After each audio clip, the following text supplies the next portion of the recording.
السلام علیکم ورحمۃ اللہ وبرکاتہ. خیبر نیوز سره زم پروین ګیلانی وړاندې کوو سر خبرونه.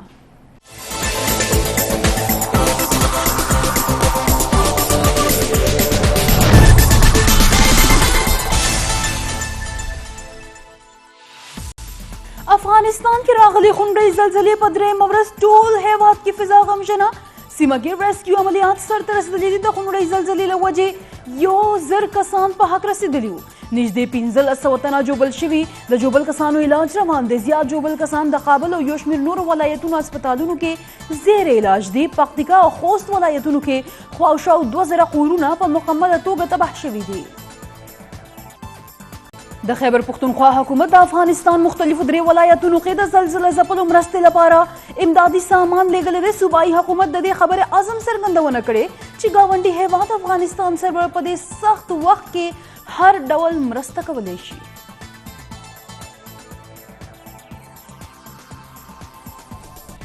وزیر اعظم په لویو صنعتونو 10% سوپر ټیکس لګولی دی. د صنعتونو کې سیمنټ، سټیل او شوګر ملز، LNG، ټیکسټایل، بینکینګ شعبه شامله ده. وزیر اعظم شهباز شریف معاشي ټیم سره د اجلاس وروسته خبرې کړې دي. ملک اوس د دغه ډیفالټ کېدو نه راوتی دی او امید دی چې د مشکل وخت نه به هم ډېر زر راوځو. وزیر اعظم وایي چې موږ سره 2 لارې وې. که چیرې نوې انتخاباتو طرف ته تللې نو بیا زموږ معیشت ډوبېدو.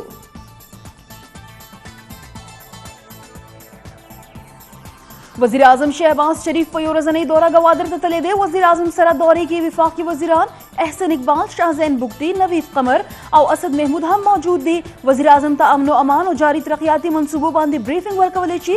وزیر اعظم به د ماهیګیرو سره هم ملاقات کوي او تقریب ته به هم خطاب کوي.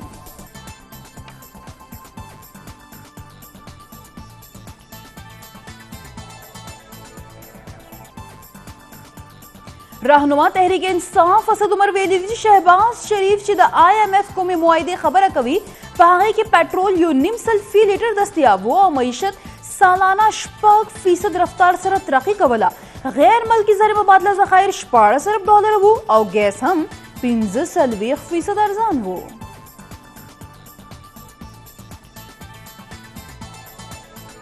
حکومت ولسله د بجلی یو بل کرنټ ورکولو فیصله کړې. 1 جولای نه به بجلی نور هم ګرانه کړې شي. پاور ډویژن مطابق 1 جولای نه به په 3 مرحلو کې بجلی 9 روپۍ 90 پیسې فی یونټ ګرانولی شي چې ورسره به د بجلی نرخ فی یونټ 40 روپۍ 82 پیسې ته ورسي.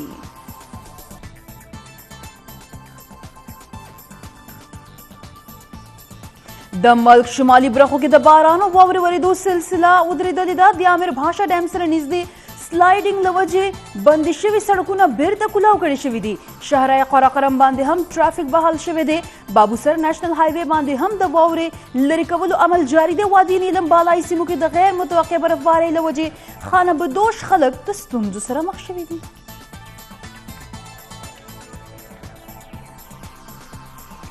بلوچستان کې د باران او سیلاب له وجې هرنائی او کوهلو کې رابطه سړکونو ته سخت زیان رسېدلی دی. کوه سلمان رینج کې اوس هم سیلابي صورتحال دی. دریای سیند کې اوبو سطحه اوچته شوې ده چې له مخې ماهیګیرۍ کاروبار ته نوره وده میلاو شوې. ایوان بالا کې د حکومت نه غوښتنه شوې ده چې د کلدم تحریک طالبان پاکستان سره جاري مذاکراتو په اړه د مجلس شورا ان کیمرا اجلاس راوبللی شي. سینیټر رضا رباني او یو شمېر غړو مطالبه کړې ده چې د دې مذاکراتو په اړه د پارلمان غړي اعتماد کې واغوستی شي. بلخوا سینیټ کې راتلونکي مالي کال بجټ کې د 20 تجاویزو منظوري ورکړې شوې ده. قائد ایوان وزیر قانون اعظم نظیر تانړ ویلي دي چې ټولو ته معلومه ده چې تباهۍ ورځ 2 کې نه راځي. تیر حکومت زموږ په لاره کې ازغي خواره کړې وو او اتحادي حکومت ریاست لا ترجیح ورکړې. د خیبر پختونخوا اسمبلی اجلاس د اجلاس دوران اپوزیشن د سپیکر رویې پر ضد سخت احتجاج کړی او سپیکر ګردۍ نارې وهلې دي. د JUI مشر اکرم خان درانی ویلي دي چې د صوبې مختلف ځنګلونو ته د یو منصوبې د لاندې اور اچولی کیږي. د دغه بلین ټری سونامي پروجیکټ ونو بوټو څه قصور دی. وایي چې کله چیرمن نیب غیر جانبداره وي نو بیا په حکومت او اپوزیشن په دواړو ضلع مالاکنڈ کی د لیویز فورس په ځای پولیس تعینات کولو فیصله. ہوم ډپارټمنټ مطابق مالاکنڈ کې به 3 مرحلو کې پولیس تعینات کولای شي رومبه مرحلې کې به د ترهګرۍ بهتخورۍ او غلاګانو په شمول لوی وارداتونو قابو کولو لپاره سی ټي ډي پولیس تعینات کولای شي. دویمه مرحلې کې به ایس پی انویسټیګیشن او درېیمه مرحلې کې به ډسټرکټ پولیس افیسرز تعینات کولای شي.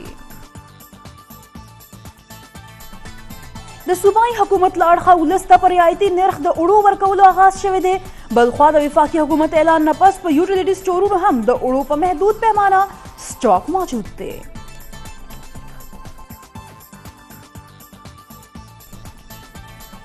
ملک کې د کورونا مثبت کیسونو شرح کې اضافه جاری ده. د صحت قامي اداره وایي چې تیر 40 غنټو دوران د مثبت کیسونو شرح 2.2% ریکارډ شوې ده او نور 309 کسانو کې د کورونا وایرس تصدیق شوی دی. د 80 مریضانو حالت تشویشناک دی. تیر شوه روز دوران د کورونا له وجې هیڅ ځاني زیان نه دی رامخې ته شوی.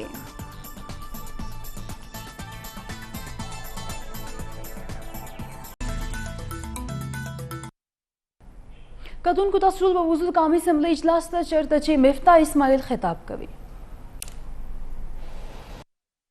ان کے اوپر ٹیکس لگا دیا، ہم نے وہ ٹیکس بھی ہٹا دیا.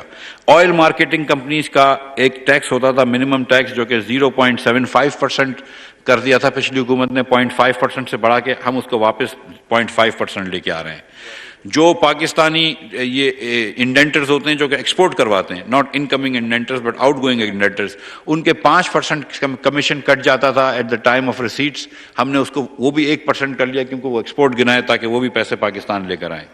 اوورسیز پاکستانیز جن کے پاس نائکاپ ہے اور جو کہ پاکستان کے ریزیڈنٹس نہیں ہیں، ان کو ہم ایکٹیو ٹیکس پیئر لسٹ میں شمول سمجھیں گے تاکہ جب وہ جا کے کوئی پراپرٹی لیتے ہیں تو ان کو زیادہ ٹیکس نہ دینا پڑے، صرف جتنا کہ ایک ایکٹیو ٹیکس پیئر دیتا ہے اتنا دینا پڑے. تو اوورسیز پاکستانیز کے لیے ایک بڑی فیسلٹی کر دی ہے. ایک شک ہے کہ 50% ریڈکشن ہے کیپٹل گینز کا ان لوگوں کے لیے جو کہ جن کو ان سروس کے اندر پلاٹس وغیرہ دیے گئے ہوں. وہ شک ہٹا دی گئی تھی بجٹ کے وقت، وہ ہم نے واپس ریسٹور کر دی ہے.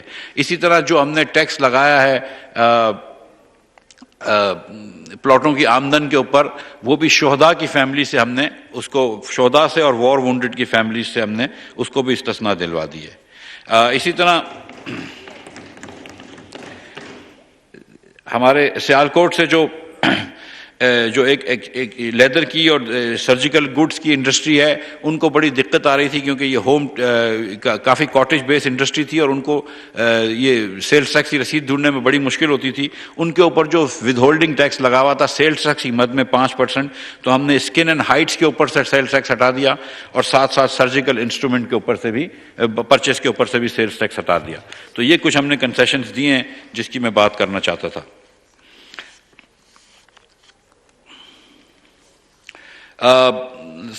سینٹ کے کچھ اور بھی کافی سارے ریکمنڈیشنز تھے جو کہ سلیم مانڈوی والا صاحب نے اور دیگر صاحبان نے ہمیں دیے تھے. ہم نے اس کے اندر سے زیادہ تر ایک ریکمنڈیشن مان لی ہیں جو کہ ٹیکنیکل کی نیچر میں ہیں، جو بل کے اندر آ جائیں گے انشاءاللہ تعالی. فارماسیوٹیکلز کے اوپر بھی ہماری کچھ ریکمنڈیشنز آ گئی ہیں جو کہ بل کے اندر انشاءاللہ آ جائیں گی اور ہم مان جائیں گے. میں واپس ہی ایک مرتبہ یہ بات کرنا چاہ رہا ہوں جناب اسپیکر کہ میں تقریباً 30 سال پہلے امریکہ سے پی ایچ ڈی کر کے واپس آیا ہوں. کچھ عرصے تک میں نے IMF میں نوکری بھی کی ہے. درمیان میں نے پاکستان میں بزنس کیا ہے جس میں 20 سال اور 10 سال سے سیاست میں ہوں. میں نے کبھی بھی پاکستان کی معیشت کو اتنے خستے حال میں، اتنی ڈیفیکلٹی میں نہیں دیکھا ہے. پاکستان کی معیشت کو بڑے چیلنج رہے ہیں. جب 2008 میں پیپلز پارٹی کی حکومت آئی تھی اور مشرف صاحب گئے تھے تو اس سال 8.1% کرنٹ اکاؤنٹ ڈیفیسٹ چھوڑ کے گئے تھے جو کہ ریکارڈ تھا، اور پیپلز پارٹی آتے ہی ان کو جا کے ایک مرتبہ جانا پڑا IMF کے اندر. اسی طرح جب ہم 13 میں آئے تھے تو کرنٹ اکاؤنٹ ڈیفیسٹ اتنا زیادہ نہیں تھا لیکن وہ بہت کم تھے وسائل فارن ایکسچینج کے. مگر جو آج کل حال ہے کہ کرنٹ اکاؤنٹ ڈیفیسٹ بھی زیادہ ہے، ڈپلیشن آف ریزرو بھی بہت زیادہ ہے، امپورٹ نئے ریکارڈز قائم کر رہا ہے، اور اس کے ساتھ ساتھ آپ نے اخراجات اتنے بڑھا دیے ہیں. اس سال سبسڈی کی مد میں 500 ارب روپے آپ نے رکھے تھے لیکن آپ نے 1500 ارب روپے دے دیے. تو اتنا زیادہ جو، اور اس کے بعد پاور سیکٹر کے اندر جو نقصانات کریں، آئل کی قیمت $120 تک پہنچ گئی لیکن آپ نے 1 پیسے کی LNG نہیں لی، آپ نے 1 پیسے کی کوئی آرڈرز نہیں بک کرے، نہ آپ نے کسی اور چیز کے پیٹرول کے کوئی لمبے سودے کرے.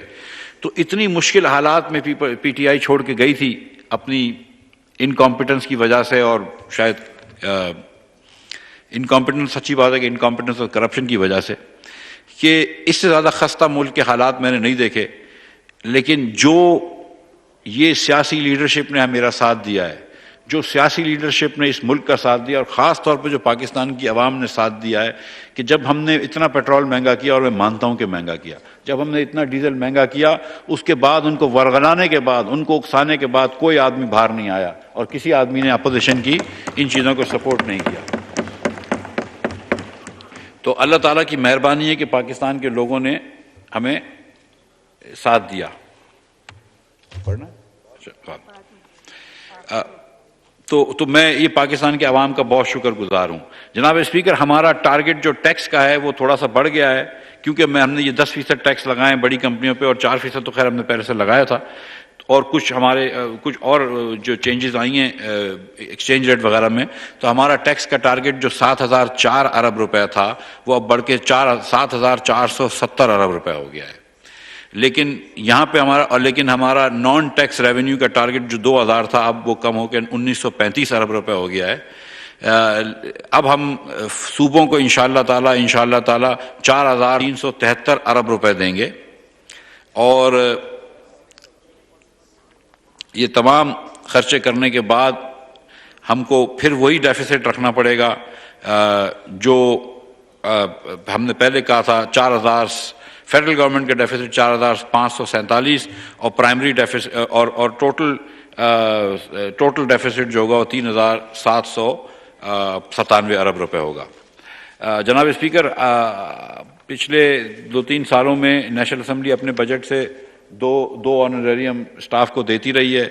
میری آپ سے درخواست ہے کہ پھر آپ یہی فیصلہ فرمائیے گا اور اپنے اسٹاف کو 2 آنروریا دے دیجیے گا. اور میری یہی درخواست سینٹ کے چیئرمین سے ہوگی کہ وہ بھی اپنے بجٹ سے دے دیں. اس کے علاوہ جناب اسپیکر، بجٹ سیشن میں پارلیمنٹ میں آئے ہوئے کوریج کرنے والے ہمارے ایسوسیٹڈ پریس آف پاکستان، پی ٹی وی اور ریڈیو پاکستان کے جو بہت قابل اہلکار آتے ہیں، ان کو بھی 2 آنروریم ملنے چاہیے، اور اگر ان کے ڈپارٹمنٹ نہیں دیں گے تو فائنانس منسٹری دے دے گی. جی سر. پارلیمنٹ بلڈنگ میں موجود جو سی ڈی اے، ریلوے اور جو ڈپارٹمنٹ پی آئی اے وغیرہ کے امپلائیز ہیں جناب، ان کو بھی 2 آنروریا دینے چاہیے اور ملیں گے انشاءاللہ. سیکیورٹی والے سب تمام لوگ جو پارلیمنٹ بلڈنگ میں کام کرتے ہیں. جناب اسپیکر، وہ حضرت کی جو بات تھی اس پہ بات کرنی ضروری ہے کہ فاٹا کے اندر کانسٹیٹیوشنلی جب لاسٹ ٹائم انضمام ہوا تھا، فاٹا کے مرجر ہوا تھا فاٹا کا، تو ہم نے کانسٹیٹیوشنلی ان کو 2023 تک ٹیکس ایگزمپشن دے دیا تھا ہر قسم کا، اور یہ سعادت بھی مسلم لیگ کو حاصل ہوئی تھی، اور میں اس زمانے میں فائنانس منسٹر تھا. یہ